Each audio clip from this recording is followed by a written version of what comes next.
ทุกคนคะทุกคนเนาะพากันไปตลาดกาแฟมื้อนี้นะทุกคนคะเนาะหิวมาจนกระเป๋าขาดทุกคนคะ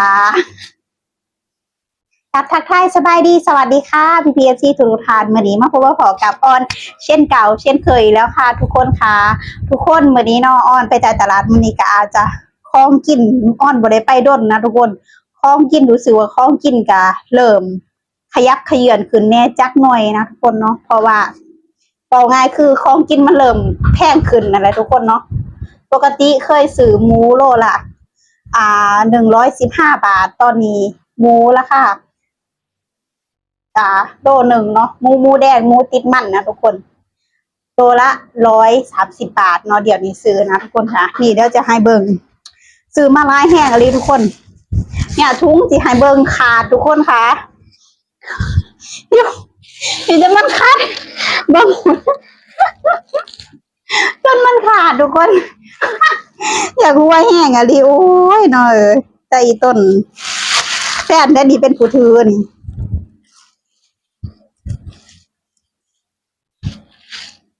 ไงใบขี้หูดมานำเริ่มสื่อยังหูบอเฮ้ยเริ่มสื่อเลือดไก่คอยว่าแล้ววันนี้ได้ลายแห้งทุกคนค่ะแล้วก็ได้ไก่พร้อมเนาะอันนี้93ใส่หัวปีพร้อมเดี๋ยวจะมาสรุปให้พีเอฟซีได้เบิ่งด้วยจ้ะเนาะว่าได้ยังไปแน่สื่อร้ายสำใดฝุ่นกระลำสื่อจนทุ่งขาดแล้วนะสื่อยังก็ได้งูนี่60จะรีวิวของสดก่อนนะทุกคน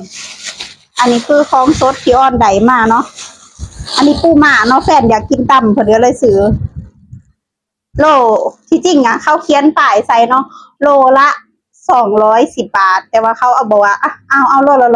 100โลละ200ซะค่ะว่าเขาลดให้เนาะแฟนก็เลยเลือกเอานะเพิ่นว่าเพิ่นอยากกินตำปูม่าเนาะแต่ส่วนอ่อนนะกินบ่ได้ แต่ก่อนก็มักกินแต่ว่ากินได้บ่หลายเนาะแต่ว่าเดี๋ยวเพิ่นซื้อมาจักโตมั้ง3-4 โตมั้ง3 โตนี่แหละเนาะเพิ่นอยากกินเพิ่นเอาโซดามาละแล้วก็ได้ไก่เนาะได้ปีกได้น่องนะทุกคนเนี่ยเอามาทอดกินทอดน้ำปลากระแซ่บอันนี้ก็คือประมาณ93 บาทเนาะทุกคนแล้วก็ได้หมูเนาะนี่อันนี้หมู65 บาทนี่แหละหมูแดงนี่ค่ะว่าหมูติดมันเนี่ยเนาะออนเอามาเผื่ออยากกินหันอยากกินนี่นะ60 บาทในร้านเติบอยู่ได้60 บาทปกติโลละ115เดี๋ยวนี้โลละ130เนาะทุกคนแล้วก็ได้ป้านี่บ่ฮู้ว่าเขาเอิ้นเขาซื้อป้าอีหยังป้านี่มันมีเกล็ดหลายๆนี่เนี่ยแบบนี้โอ้เขาเอิ้นป้าอีหยังบ่แม่นป้านิ่นเด้ทุกคนจักป้าอีหยังน้องชายบอกให้ซื้อเนาะมีไข่พร้อมมั้งนี่แม่นมีไข่พร้อม70 บาทตัวบักใหญ่มาทุกคนค่ะแล้วก็ได้ไก่เนาะมื้อนี้จะเฮ็ดน้ำข้าวปุ้นกินได้ไก่45 บาทได้กินไก่เนาะ45 บาท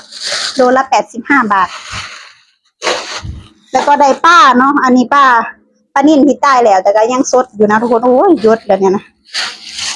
ป้านิ่นเนาะ2 โต45 บาท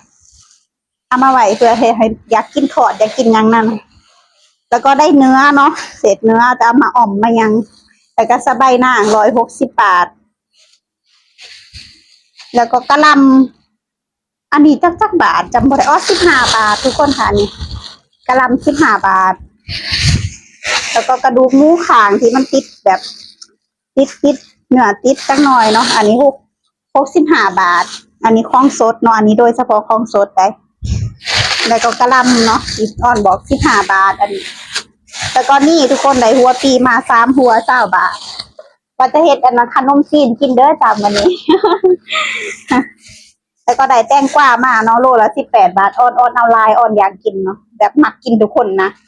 อันนี้23 บาททุกคนแล้วก็ได้มั่นมาไว้จะหนึ่งกินยำบาย20 บาทเนาะทุกคนโอ้นี่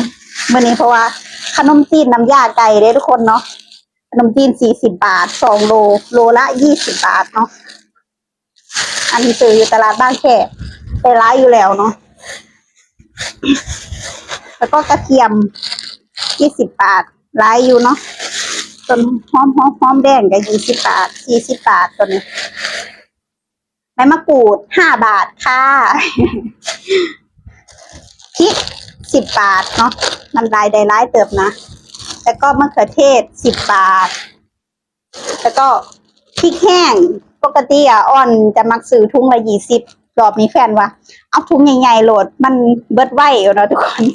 อ้อนก็เลยถุงใหญ่มาเนาะเนี่ย65 บาทจากทุกคนทานถุงประมาณนี้แล้วก็ได้ปลาร้ามาปลาร้านี่ขายอยู่ทางอ่อนเขาขายหน้าบ้านนะเขาขายหลวดขวดละขวดละ30 บาทเนาะแต่ว่าไปซื้ออยู่คุณนะขวดละ18 บาทเนาะทุกคนนี่เห็ดน้ำข้าวปุ้นนะทุกคนเอ้ยขาดบ่ได้เนาะตรงขนอชุกก้อนเป็นพื้นอันนี้คือบ่ได้ค่าคนอันนั้นได้ทุกคนเนาะนี่ขาดบ่ได้ขนอชุกก้อน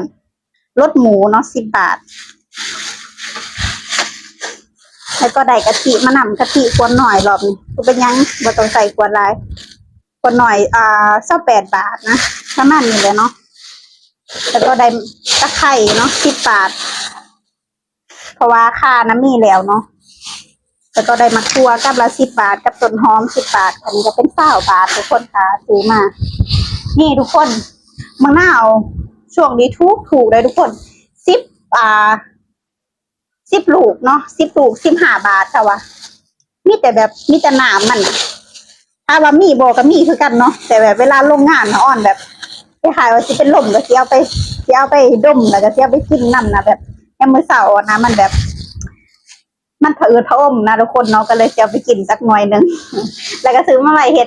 ดกับเผาอะไรเห็ดพวกตั้มพวกยังเนาะเนี่ยแล้วก็ซื้อแป้งนะทุกคนแป้งหน่วยใหญ่ทุกคนมันพุ่นหน่วยใหญ่แห้งอะเรียกอ่อนเห็นนอนว่าโอ้ยได้แป้งหน่อยแล้วก็อยากได้แป้งใหญ่เอาไว้ตั้มมอนว่าแฟนก็เลยมาเดียวเลือกให้ได้อันบางใหญ่มันทุกคนอันนี้คือโลละ15 บาทเองเลยทุกคนเนี่ยอันเนี้ย2 อันละ15 บาทแต่เขาแถมให้อันหนึ่งเนาะอันหน่อยพอดีเป็นเป็นเท่าไหร่เป็นอันนี้15 บาทเนาะโลละ15 บาทได้แต่งคือหารเดียวกันกับอันนี้เขาเอา30 บาทแล้วเขาก็แถมแต่งให้หน่วยนึงเนาะกับบริหน่อยได้นี่ใหญ่เติบกันได้ละทุกคนเพียงแต่ว่า2 หน่วยนี้มันใหญ่ซื่อๆเนาะหมักแบบนี้ละหน้าอ่อนนะมันยังกินอิ่มนะทุกคน อันนี้บริเลือกเองเนาะแฟนเลือกนี่แหละทุกคนเนาะทั้งเบิดทั้งมวลนี่กับประมาณนี้แหละเนาะทุกคนผัดสิไลเบิ่งว่าเบิดเท่าใดเด้บ่ได้อันนั้นเนาะเพราะว่าเงินกับแต่ก่อนก็อาทิตย์ละ300ได้นี่ก็เริ่มเพิ่มขึ้นอาทิตย์หนึ่งก็คนละ350บ่ฮู้ว่าสิพอหรือบ่นะเพราะว่าข้าวของมันเริ่มแพงขึ้นเนาะทุกคนพ่อก็บ่เป็นหยังดอกดีกว่าซื้อคิดเองเนาะซื้อมาเฮ็ดกินหั่นนะมีตู้เย็นมีหยังใส่เนี่ยของสดก็สิ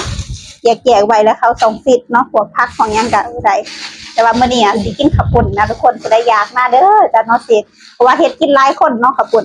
หม้อนึงก็คือสิใหญ่ๆนะทุกคนนี่แหละเนาะพวกอ้อนสิไปตลาดมื้อนี้ก็สิได้หลายแน่ได้เกือบครบเลยคนอื่นไปแล้วเวลามึงไปแล้วมันบ่ถูกใจนะเพราะหยังเพราะว่าอันนั้นก็บ่มีอันนี้ก็ลืมหยังว่าอันนี้เขาบ่คือเฮานะเฮาเป็นคนเฮ็ดกับเขาเองว่ามันเฮาบ่ถูกว่าอีหยังขาดแน่อีหยังแบบ